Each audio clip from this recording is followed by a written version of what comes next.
अस्सलाम वालेकुम students. Apex group of colleges pre first year online classes में मैं प्रोफेसर उमर भट्ट केमिस्ट्री का हम लोग चैप्टर नंबर 2 पढ़ रहे हैं और experimental techniques in chemistry. Basically इस चैप्टर के अंदर जो एक्सपेरिमेंटल टेक्निक्स एक्सप्लेन की गई हैं वो प्योरीफिकेशन और सेपरेशन टेक्निक्स जो है वो एक्सप्लेन की गई हैं। तो आज का जो इस लेक्चर है लेक्चर नंबर 20 और आज का जो टॉपिक है वो है क्रिस्टलाइजेशन, जिसके ऊपर आज डिस्कशन होगी। सबसे पहले हम क्रिस्टलाइजेशन को देखेंगे। इसको कॉम्प्रिहेंसिव तरीके से मैंने यहाँ पे एक नोट किया है, इसकी डेफिनेशन को इसको हम लर्न करेंगे और याद करेंगे, शॉर्ट पॉइंट ऑफ व्यू से भी और लॉन्ग पॉइंट ऑफ व्यू से भी। क्रिस्टलाइजेशन को कैसे डिफ़ाइन करेंगे? It's the removal of solid. Basically crystallization एक सेपरेशन टेक्निक भी है, प्योरीफिकेशन टेक्निक भी है। इससे इम्प्योरिटीज़ को आप दूर करेंगे और प्रोडक्ट को और सब्सटेंस को हम प्योरीफाई करेंगे। ओके, और ये कॉमन एक लेबॉर्ट्री की टेक्निक्स है। ऑलमोस्ट हर इंटर या फिर रिसर्च के अंदर हमें ज़रूरत पड़ती है जब भी कोई प्रोडक्ट वगैरह सिंथेसाइज किया जाता है। तो crystallization basically is the removal of solid from a solution में से सॉलिड को रिमूव करेंगे, अलग करेंगे। कैसे? बाय इंक्रीजिंग इट्स कंसंट्रेशन, उस सॉलिड की कंसंट्रेशन को बढ़ा के above saturation point. What is saturation point? जब सैचुरेशन सोल्यूशन से यहाँ पर एक्सप्लेन किया गया है, when we make a preparing the saturated solution, एक कंसनट्रेटेड सैचुरेटेड सोल्यूशन जब तैयार करते हैं तो एक स्टेज पहुँचती है जहाँ पे in which no more substance can be dissolve in solution, जहाँ पे मज़ीद जो है वो अंदर सल्यूट डिज़ोल्व ना हो सके, सब्सटेंस डिज़ोल्व ना हो, वो बॉटम में नीचे जो है वो डिपॉजिट होता चला जाए, बैठता जाए, वो पॉइंट को आप सैचुरेशन पॉइंट कहते हैं। लिहाजा क्रिस्टलाइजेशन क्या चीज़ है कि आपने सॉलिड को सेपरेट करना है, उसकी कंसंट्रेशन बढ़ा के अबव सैचुरेशन पॉइंट। जब एक सैचुरेटेड सोल्यूशन तैयार हो जाए, बहुत सारा सोल्यूशन जो है वो आपके बॉटम में जो है सल्यूट या सब्सटेंस बैठना शुरू हो जाए, तो उससे क्या होगा कि फिर उसे हॉट सैचुरेटेड सोल्यूशन को आप क्या करेंगे, उसमें excess solid separate out in the form of crystal, कि उसमें क्रिस्टल बनना शुरू हो जाएंगे। एक सैचुरेटेड सोल्यूशन को कूल किया जाए मॉडरेट टेम्परेचर पर, तो जो एक्सेस सॉलिड होता है वो दोबारा से डिपॉजिट होकर एक प्योर क्रिस्टल्स की फॉर्म बना देता है। And then soluble impurities are left behind, पीछे रह जाती हैं एज ए मदर लिक्वर। तो जो सारे का सारा इस तरह नहीं कि जैसे एक आइस जो है वो सारे का सारा वाटर फ्रीज़ हो जाता है, उसको उसमें कोई भी लिक्विड नहीं रहता। एक हार्ड सैचुरेटेड सॉल्यूशंस को जब आप कूल डाउन करेंगे तो उसके नतीजे में कुछ चीज़ लिक्विड में रहेगी, एक विस्कस लिक्विड में, that is called mother liquor. And mother liquor is the term that liquid remaining after substance has crystallized out. जब क्रिस्टलाइड आउट करते हैं तो जो बकिया बचा हुआ जो लिक्विड फॉर्म होती है उसे आप मदर लिक्विड कहते हैं, और इसमें सॉल्युबल इम्प्योरिटीज़ जो हैं वो अलग हो जाती हैं। प्रीवियस टेक्निक फिल्ट्रेशन में हम लोग इनसॉल्युबल इम्प्योरिटी जो है सोल्यूशन में से दूर करते हैं, और जबकि क्रिस्टलाइजेशन के अंदर हम सॉल्युबल इम्प्योरिटीज़ को जो है वो दूर कर लेते हैं। ठीक है, और दूर करने के लिए क्या करना पड़ेगा? क्रिस्टलाइजेशन का प्रोसेस के सब्सटेंस की आप कंसंट्रेशन बढ़ा के सैचुरेशन पॉइंट से सॉलिड जो फिर उसको कूल करेंगे तो क्रिस्टल आउट सब्सटेंस प्योरीफाई हो जाएगा क्रिस्टल की शक्ल में। तो ये एक डेफिनेशन है क्रिस्टलाइजेशन की। इसमें जो टर्म्स समझने की है वो मैंने अलहदा यहाँ पे एलेबरेट की हैं। नेक्स्ट प्रिंसिपल, ये एक शॉर्ट क्वेश्चन आता है इस चैप्टर में, what is the basic principle of crystallization. तो हमारी बुक में ये मेंशन है one definition, the basic principle of crystallization is the fact that solute should be soluble in more suitable solvent at high temperature। कि किसी भी solute को आप एक सूटेबल सॉल्वेंट में हल करके हाई टेम्परेचर पर हल किया जाए, एक सैचुरेटेड सोल्यूशन तैयार किया जाए, और उसको फिर क्या किया जाए, excess amount of solute is thrown as crystal, जो उसमें एक्स्ट्रा गर्म करने से जो सोल्यूट सॉल्युबल हुआ है वो क्रिस्टल आउट होगा, उसके क्रिस्टल्स बनना शुरू हो जाएंगे जब उसी सोल्यूशन को आप क्या करना शुरू करेंगे, कूल करना शुरू करेंगे। So that is actually principle of crystallization. अब इसी फैक्ट को हम लोग यहाँ पे थोड़ा सिंपल वर्ड्स में देखते हैं। तो ये भी आप डेफिनेशन प्रिंसिपल की लिख सकते हैं कि crystallization is based on the principle of solubility. क्या होता है इसमें जी? कि कंपाउंड जिसके आपने क्रिस्टल तैयार करने हैं वो सोल्यूट या कंपाउंड कह लें, is more soluble in hot liquid solvent then that is there is a cool, कि भाई हमने वही कंपाउंड लेंगे जो कि ऐसा कंपाउंड जो हाई टेम्परेचर पर ज़्यादा सॉल्युबल हो और हॉट कोल्ड लिक्विड में कम सॉल्युबल हो। तो सिचुएशन क्या होगी कि if hot saturated solution is allowed to cool, उसको ठंडा किया जाए तो solute is no longer soluble, solute अब सॉल्युबल नहीं होगा सॉल्वेंट में। तो क्या करेगा फिर, फॉर्म है क्रिस्टल, क्रिस्टल बनाना शुरू हो जाएगा प्योर कंपाउंड के। एंड इम्प्योरिटीज़ जो हैं वो क्या होंगी, excluded from growing crystal, and pure solid crystals can be separate from dissolve impurities bye filtration. तो उसको फ़िल्टर कर लें, मदर लिक्विड लैदा हो जाएगा, और जो ठंडा करने से जो सॉलिड आपके पास कंपाउंड बना है, क्रिस्टल्स बने हैं, वो प्योरीफाइड फॉर्म के अंदर होंगे। तो ये दोनों वे से आप इसको क्रिस्टलाइजेशन की जो टेक्निक है उसको प्रिंसिपल को एक्सप्लेन कर सकते हैं। नेक्स्ट जी, इसमें काफ़ी सारे शॉर्ट क्वेश्चंस हैं। क्रिस्टलाइजेशन के जो प्रोसेस है, it consist of following 7 steps: choice of solvent, preparation of saturated solution, filtration, cooling, collecting of crystal, drying of crystal substance and decolorization of undesirable color। तो ये 7 steps हैं, इससे related आप समझ लें शॉर्ट क्वेश्चन जो हैं वो हम डिस्कस करेंगे इस चैप्टर में। ठीक है, क्रिस्टलाइजेशन से रिलेटेड तो फर्स्ट स्टेप है चॉइस ऑफ सॉल्वेंट, कि क्रिस्टलाइजेशन जब भी किसी सब्सटेंस की करनी है तो आपको सबसे पहला काम सोल्यूशन तैयार करना है। सोल्यूशन के हमें जो है वो एक सूटेबल सॉल्वेंट की ज़रूरत है। तो सॉल्वेंट के लिए फिर हम क्या करेंगे यहाँ पे जी, ये एक शॉर्ट क्वेश्चन बड़ा अहम आता है बोर्ड के पेपर में चॉइस ऑफ सॉल्वेंट के हवाले से। हमारे पास आइडियल सॉल्वेंट क्रिस्टलाइजेशन के लिए कैसा होना चाहिए जी, कह रहे कि जी is dissolve large amount of substance at its boiling point, के हाई टेम्परेचर पर आपका जो ऐसा सॉल्वेंट लें जो कि बॉइलिंग पॉइंट पर ज़्यादा से ज़्यादा सल्यूट को अपने अंदर डिज़ोल्व कर सके और रूम टेम्परेचर पे कम से कम सल्यूट डिज़ोल्व हो, ऐसा हमने सॉल्वेंट जो है वो चूज़ करना है। दूसरी उसमें प्रॉपर्टी करेक्टरिस्टिक क्या होनी चाहिए, it should not react chemically, ऐसा सॉल्वेंट नहीं लेना जिससे सल्यूट रिएक्ट कर जाए। ठीक है जी, जैसे दूसरा पॉइंट है, क्योंकि इसमें अगर वो रिएक्ट करना शुरू हो जाएगा तो फिर प्योरिटी के ऊपर फ़र्क आ जाएगा। तीसरी उसमें ऑप्शन ये है कि आइदर नॉट डिज़ोल्व इम्प्योरिटीज़, ऐसा सॉल्वेंट ना हो जो इम्प्योरिटीज़ को भी ज़्यादा से ज़्यादा डिज़ोल्व कर ले अंदर। ठीक है, या फिर impurities should not crystallize from it along with the solute, ऐसा ना हो कि ऐसा सॉल्वेंट हो कि जब उसके क्रिस्टल्स बने उसमें तो इम्प्योरिटीज़ भी क्रिस्टलाइज हो जाएं। चौथा इसमें property on cooling, it should deposit well form crystal, कि उस सॉल्वेंट में अच्छे तरीके से क्रिस्टल बन जाएं of a pure compound. Expensive नहीं होना चाहिए, सेव टू यूज़ होना चाहिए कि इजीली आप उसको यूटिलाइज़ कर सकें। सो ये शॉर्ट क्वेश्चन में आप 4 से 5 जो है वो करेक्टरिस्टिक्स लिखेंगे। अगर ये शॉर्ट क्वेश्चन आ जाता है कि राइट डाउन द करेक्टरिस्टिक्स या फीचर्स ऑफ आइडियल सॉल्वेंट। दूसरा इसमें क्या हो सकता है कि हमारे पास जो मोस्टली क्रिस्टलाइजेशन के लिए जो सॉल्वेंट यूज़ हो रहे हैं, वाटर है, रेक्टिफाइड स्पीड है, यानी रेक्टिफाइड स्पीड कहते हैं 95% एथानॉल को, एब्सोल्यूट एथानॉल कहते हैं 100% एथानॉल सोल्यूशन उसको कहते हैं, diethyl ether, acetone, chloroform, carbon tetrachloride, acetic acid and petroleum ether. these are some common solvents which are used for crystallization process। तो इंटर लेवल पर मोस्टली लैब्स के अंदर हम लोग जब क्रिस्टलाइजेशन करते हैं तो वाटर एक यूनिवर्सल सॉल्वेंट है जिसमें मोस्टली क्रिस्टल्स बनाते हैं साल्ट्स के, जैसे कि हमारे पास जो है वो सोडियम सल्फेट के क्रिस्टल तैयार करने की ज़रूरत होती है, कॉपर सल्फेट के क्रिस्टल्स तैयार करते हैं। इन सॉल्वेंट में से अगर कोई सूटेबल नहीं लग रहा किसी चीज़ के, फॉर एग्जांपल मसला ज़्यादा आता है ऑर्गेनिक कंपाउंड्स की, जब हम सिंथेसाइज करते हैं उसको प्योरीफाई करने के लिए, क्रिस्टलाइज करने के लिए हमें एक बेस्ट सॉल्वेंट की ज़रूरत होती है।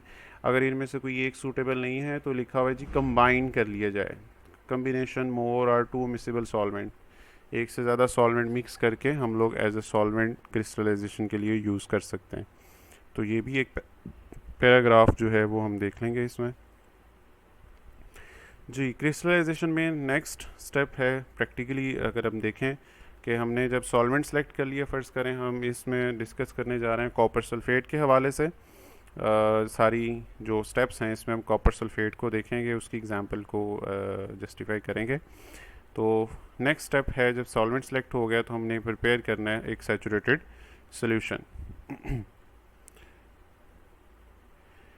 तो इसमें आप स्मॉल अमाउंट ऑफ वाटर लेंगे, लेट्स सपोज हम 20 ml जो है वो वाटर अगर ले लें एज ए सॉल्वेंट, और उसमें आप सल्यूट जो है वो ऐड करेंगे, यानी कॉपर सल्फेट, ठीक है जी, और उसको स्टीरर के ज़रिए से पहले रूम टेम्परेचर पर डिज़ोल्व करेंगे, ठीक है जी, और minimum amount of solvent and is heating directly और on water bath in constant stirring, ठीक है जी, मुसलसल आप शेक करते जाएंगे उसे स्टीरर के ज़रिए से ताकि डिज़ोल्व हो जाए, और फिर बॉयलिंग सॉल्यूशन बॉयल करेंगे उसके ऊपर, तो आप देखेंगे कि कॉपर सल्फेट मज़ीद उसमें डिज़ोल्व होता है। ये फॉर एग्जांपल डायग्राम अगर रूम टेम्परेचर पर है तो ये जो सिचुएशन क्रिएट होगी सोल्यूशन की, ये हम बॉयल करते हैं तो मज़ीद कॉपर सल्फेट का एक सैचुरेटेड सोल्यूशन तैयार हो जाता है, ठीक है जी। तो सैचुरेटेड सोल्यूशन आप तब देखें कि जब गर्म करने पर भी जो है वो कॉपर सल्फेट अगर हल नहीं हो रहा, तो कॉपर सल्फेट नीचे बॉटम में ही है, डिज़ोल्व नहीं हो पा रहा, तो आप स्टॉप कर दें वहाँ पे, तो ये एक हॉट सैचुरेटेड सोल्यूशन तैयार हो गया। सेकंड थर्ड स्टेप फिर आ जाता है कि जब ये एक हॉट सैचुरेटेड सोल्यूशन तैयार हो गया तो हम उसका फ़िल्ट्रेशन करेंगे। फ़िल्ट्रेशन यहाँ पे इसलिए ज़रूरी है ताकि जो आपके सोल्यूशन में इनसॉल्युबल इम्प्योरिटीज़ हैं वो दूर हो जाएं, ठीक है। तो इनसॉल्युबल इम्प्योरिटीज़ दूर करने के लिए आप फ़िल्ट्रेशन का प्रोसेस करेंगे। तो फ़िल्ट्रेशन उसी तरह ही जैसे प्रीवियस टेक्निक पिछले लेक्चर के अंदर डिस्कस हो चुकी है, हम फ्लूटेड फ़िल्टर पेपर ले लें, कॉमन हमारे पास लैब में मौजूद होता है, तो उसके ज़रिए से हम लोग फ़िल्ट्रेशन कर लेंगे। अच्छा, अब दूसरा यहाँ पे प्रिकॉशन, अगर लैब में ये हमारे पास अवेलेबल हो, हॉट वाटर फनल का जिक्र किया गया है, क्योंकि एक सैचुरेटेड हॉट सैचुरेटेड सोल्यूशन है, तो फिल्ट्रेशन के दौरान क्रिस्टल्स बनने का, क्योंकि कूलिंग मीडियम में प्रोवाइड हो जाता है फिल्ट्रेशन, बीकर अगर गर्म है, फनल का, स्टेम का और ये बीकर का ठंडा होने की वजह से पॉसिबल है कि यहाँ पे क्रिस्टल्स बनना शुरू हो जाएंगे। तो उस प्री मेच्योर क्रिस्टलाइजेशन जिसको आप कहेंगे, इस चीज़ को बचाने के लिए, ताकि फिल्ट्रेशन के दौरान स्टेम में क्रिस्टल्स ना बन जाए, निकालना मुश्किल होगा, वेस्टेज हो जाएगी, तो उस चीज़ से बचाने के लिए कहा जाता है कि जी अब जो हॉट सैचुरेटेड सोल्यूशन को आप फ़िल्टर करना है, तो हम लोग एक हॉट वाटर फनल लेंगे। What is hot water funnel? यहाँ पे एक आप देख रहे हैं इस पिक्चर के अंदर कि ये इस टाइप की एक फ़नल है, ठीक है। इसके अंदर वाटर फील्ड है, एक आयरन का बना हुआ है, ये होल्डिंग है, यहाँ पे इस फ़नल को देख सकते हैं, ठीक है। इसके अंदर यहाँ पे फ़िल्टर रखेंगे इसके, ठीक है जी। और ये सारा जो डबल लेयर का बना हुआ एक फ़नल का ये सरकमफेरेंस है, इसमें वाटर फील्ड होता है यहाँ पे हॉट वाटर, और करने के लिए ये वाला पोर्शन जो है यहाँ पे आप जो है वो बर्नर लगा देते हैं ताकि पानी मुसलसल गर्म रहे। जब गर्म रहेगा और फिर इसको आप जो है वो स्टैंड के अंदर होल्ड कर लें, फिर इसके अंदर जब उंडेलेंगे तो ये सारा एरिया सरकमफेरेंस जो है फ़नल का वो गर्म रहने की वजह से जब हॉट सैचुरेटेड सोल्यूशन आप फ़िल्टर करेंगे तो कोई भी स्टेम के अंदर या इसके सरकमफेरेंस के अंदर कहीं पे भी क्रिस्टल्स नहीं होंगे, ठीक है। तो ये बेनिफिशियल रहती है कि क्रिस्टल जो है वो वेस्टेज जो है वो उसकी नहीं होती। तो ये फ़िल्ट्रेशन हो गया जी। यहाँ इस स्टेप के थर्ड स्टेप फ़िल्ट्रेशन में आप इनसॉल्युबल इम्प्योरिटीज सेपरेट कर लेंगे, वो सारी ऊपर फ़िल्टर पेपर पर रह जाएंगी, और बाकी सारा आपका जो फ़िल्ट्रेट है वो आपका हॉट सैचुरेटेड सोल्यूशन तैयार हो जाएगा, ठीक है। जब हार्ड सैचुरेटेड सोल्यूशन तैयार हो गया तो चौथा स्टेप है हम इसको कूल करेंगे। कूल करने के लिए आप रूम टेम्परेचर मॉडरेट रेट पर गर्म करें तो मीडियम साइज़ के क्रिस्टल्स होंगे जो कि रिक्वायरेबल हैं। ना हमें बहुत बड़े साइज़ के क्रिस्टल चाहिए और ना ही बहुत ही छोटे साइज़ के, medium size crystal is required. लिहाजा हमने देखना है मॉडरेट कूलिंग पर मीडियम साइज़ क्रिस्टल सिंथेसाइज होते हैं, तो ये रूम टेम्परेचर पर आप इसको कर सकते हैं।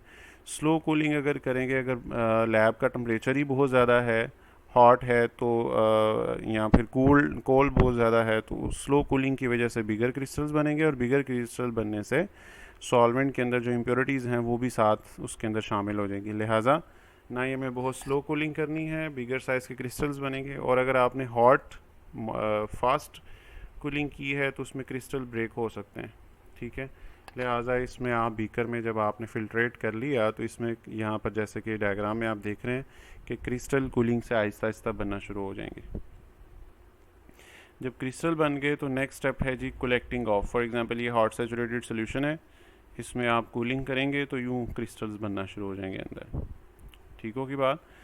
तो इसमें से अब क्रिस्टल को सेपरेट करना, ये एक विस्कस था, एक हॉट सैचुरेटेड सोल्यूशन है, तो इसको करने के लिए हम लोग यहाँ पे, क्योंकि एक थिक सोल्यूशन है, इसको आप सिंपल फिल्टर पेपर से करेंगे तो टाइम कंज्यूमिंग है, तो इसलिए गूस क्रूसिबल और सक्शन पंप, आप वैक्यूम पंप इस्तेमाल करेंगे ताकि जल्दी से फिल्ट्रेशन हो जाए और क्रिस्टल्स जो हैं वो सेपरेट हो जाएं।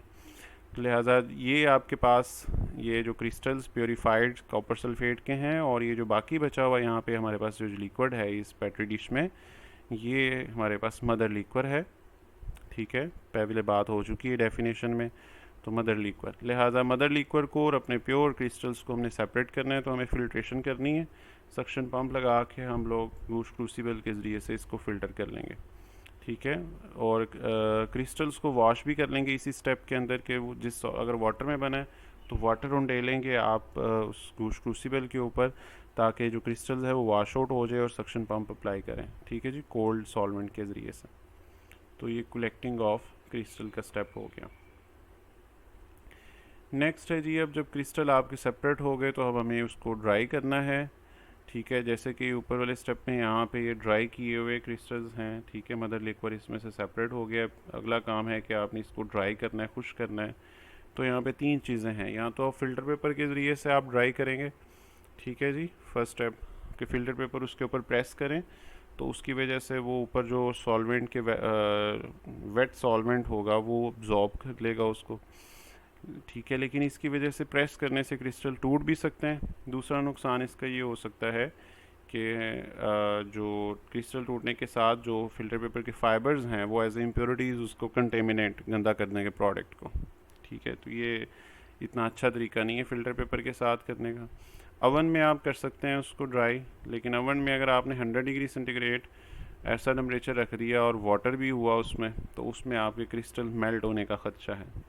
तो इधर टेम्परेचर की एडजस्टमेंट करना बहुत मुश्किल काम है अवन में।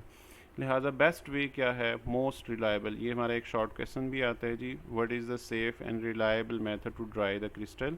तो इट्स अ वैक्यूम डेसिकेटर।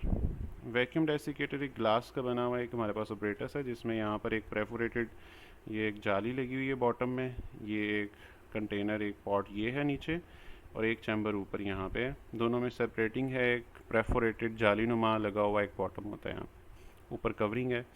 तो हम इसके बॉटम के अंदर ड्राइंग एजेंट फिल कर देते हैं। ड्राइंग एजेंट क्या है, वो ऐसे सब्सटेंसेस हैं जो मॉइस्चर्स, वाटर वेपर्स, नमी को ऑब्जॉर्ब करने वाले सब्सटेंस होते हैं। वो कौन से हैं ड्राइंग एजेंट, हमारे पास यहाँ पे जो मेंशन किए गए हैं वो कैल्शियम क्लोराइड है।